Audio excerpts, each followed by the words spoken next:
तहरीक-ए-इंसाफ के चेयरमैन की मुश्किलात तो बढ़ रही हैं। अब इस वक्त वो जेल में हैं। उनकी कई दरख्वास्तें इस वक्त नज़र आ रही हैं। एक तो है कि इस केस को ख़त्म कर दिया जाए, फिर साथ ये कि जब तक केस चल रहा है उनको ज़मानत मिल जाए। इसके अलावा ये कि उनको किसी और जेल में मुंतकिल किया जाए जहाँ उनको बेहतर क्लास मिल सके। सदीक जान से इस बारे में हम जानते हैं। सदीक, क्या इस वक्त स्टेटस है, किस तरह से ये मामला आगे चलेंगे और कानूनी माहिरीन क्या कहते हैं? देखिए, मैं आपको सारी इस वक्त कानूनी सूरत हाल बता देता हूँ। आज का दिन इंपॉर्टेंट था कि चेयरमैन पीटीआई की गिरफ्तारी के बाद आज पहली मरतबा उनके किसी केस की समाअत थी। आज इस्लामाबाद हाई कोर्ट में उन्होंने एक दरख्वास्त जो दायर की है जिसमें ये कहा गया है कि अटक में उनकी जो मुंतकली है अटक जेल में वो गैर कानूनी है और इस फैसले को कलअदम करके और उनको अडयाला जेल जो है वो मुंतकिल किया जाए, क्योंकि जो अटक जेल है उसमें जो है वो ए और बी क्लास जो है वो हैं ही नहीं, सिर्फ सी क्लास है।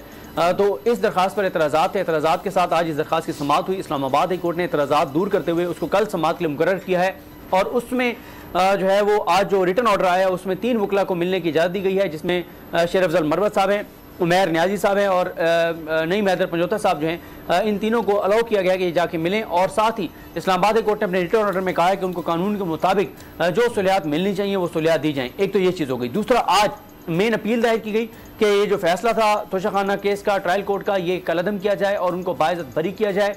उसके साथ एक दरख्वास्त दायर की गई है कि जब तक आप मेन अपील नहीं सुनते तब तक ये जजमेंट सस्पेंड कर दिया जाए और उनको जमानत पर रिहा कर दिया जाए। तो ये अपील जो है कल समाअत के लिए मुकर्रर हो गई है। Chief justice Islamabad high court justice Aamir Farooq साहब और जस्टिस तारिक महमूद जहांगीरी साहब इसकी समाअत करेंगे। ये 2 मामला हो गए।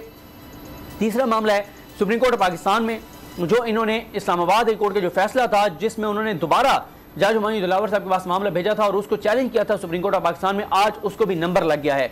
चौथी डेवलपमेंट यह है कि चेयरमैन तहरीक इंसाफ के खिलाफ जो FIR हुई थी क्वेटा में, अब्दुल रज़ाक शाह जो वकील थे उस केस में उनकी कल जो है वो पेशी है, समाअत है। उनको सुप्रीम कोर्ट ने नोटिस कर रखा है, लेकिन अब क्योंकि वो ज़ेरे हिरासत हैं, पाबंद सलासल हैं, तो वो अब खुद तो नहीं आ सकते। अगर सुप्रीम कोर्ट डायरेक्शन देगी तो फिर उनको लाया जाएगा। 5वें नंबर पे कल उनका जो है वो एहतसाब अदालत में केस है जिसमें उन्होंने जो है वो जमानत के लिए अप्लाई किया हुआ था। अगर कल हाई कोर्ट एहतसाब अदालत उसको दरख्वास्त को आप कहती है कि अब तो वो गिरफ्तार हो चुके हैं और उसको जो है वो नॉन प्रोसिक्यूशन पे उसको डिसमिस कर देती है, तो फिर नैब जो है उनकी गिरफ्तारी इसमें भी डाल सकती है और अब नए कानून के मुताबिक 30 दिन का जिस्मानी रिमांड है। ये चीज़ें हो गई कानूनी मामला। अब कल ज़ाहिर हाई कोर्ट में ये वाली दरख्वास्त भी है जिसमें उनको सहूलियात देने के हवाले से, फैमिली से मिलने के हवाले से, क्योंकि आज भी कहा गया कि बुशरा बीबी मिलने के लिए जाना चाहती हैं, लेकिन इस्लामाबाद हाई कोर्ट ने कहा कि अभी हम सिर्फ वकला को इजाज़त देंगे, बाकी जो कानून के मुताबिक चीज़ें होंगी वो करेंगे। और कल ही मेन अपील की समाअत है। मेन अपील पे लगता यह है कि नोटिस होंगे, फिर वो आगे मामला चलेगा। देखते हैं कि कितने दिन बाद उसकी समाअत है। 1 हफ्ते बाद रखी जाती है, 5 दिन बाद रखी जाती है, 2 हफ्तों बाद रखी जाती है, ये देखना होगा। और फिर इसी तरह से लाहौर में आज उनके केसेस थे 5 मुकदमात जो जनाउस जो है जलाओ गिराओ और इस हवाले से, उनमें 1 दिन की उनकी हाजिरी माफ़ी की दरख्वास्त जो है वो मंजूर हुई है। अब 11 तारीख के लिए समाअत है और अगर वहाँ से भी उनकी नॉन प्रोसिक्यूशन पे ये दरख्वास्तें जो हैं ज़मानत की, बेल बिफोर अरेस्ट की, वो डिसमिस हो जाती हैं, तो फिर उनकी तमाम उन केसेस में जिनमें उनके वारंट गिरफ्तारी हैं, गिरफ्तार करना चाहती है प्रोसिक्यूशन, उन सब में उनकी गिरफ्तारी हो जाएगी और फिर एक लंबा प्रोसेस उनके लिए चलेगा। एक केस से निकलेंगे दूसरे में, दूसरे से निकलेंगे तीसरे में, ये सारा मामला चलता रहेगा।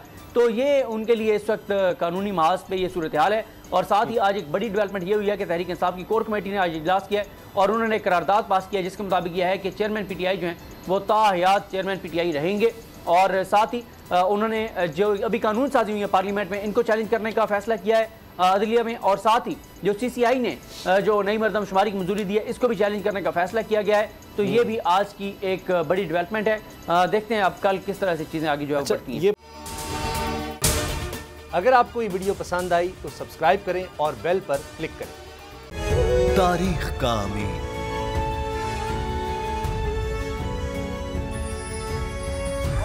आजादी की अलामत,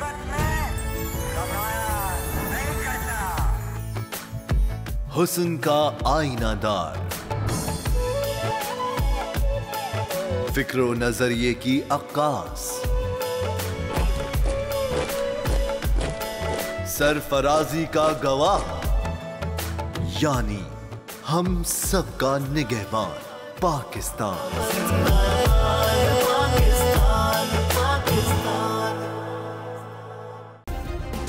सब्सक्राइब करें और बेल दबाएं ताकि कोई खबर रह न जाए।